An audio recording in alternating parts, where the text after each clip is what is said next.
கேள்வி ஞானம் ஒருவருக்கு சிறப்புடைய செல்வமானது அவர் காதால் கேட்கும் நற்செய்திகளாகும்.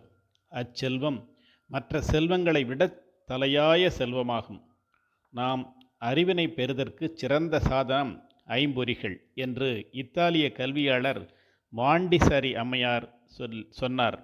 ஐம்பொறிகளில் முக்கியமான ஒன்று காது. தாய்மார்கள் கருவுறும்போது 3வது மாதத்திலேயே வளர்வது காது.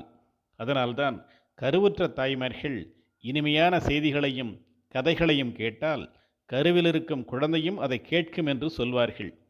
நமது கருத்துக்களை பரிமாறிக்கொள்வதற்கும் சிறந்த கருத்துக்களை சொல்லும் அறிஞர்கள் பேச்சினை கேட்டு மகிழவும் காது இன்றியமையாதது. காது கேட்காதவர்கள் படும் பாட்டினை நாம் அறிவோம். அவர்கள் செய்கை மூலமே செயல்படுவார்கள். ஆனால் காதினை பாதுகாக்கிறோமா? எங்கும் ஒரே இரைச்சல்.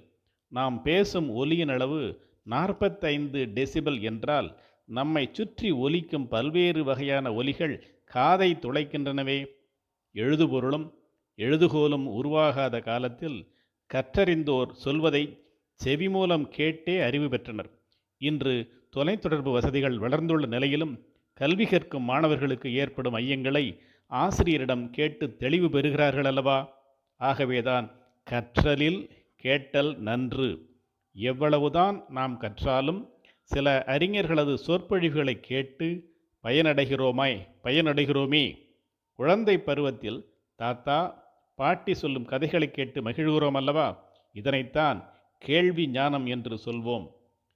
கேள்வி எனும் அதிகாரத்தில் செல்வத்துள் செல்வம் செவிச்செல்வம், அச்செல்வம் செல்வத்துள் எல்லாம் தலை என வள்ளுவர் எழுதியுள்ளார்.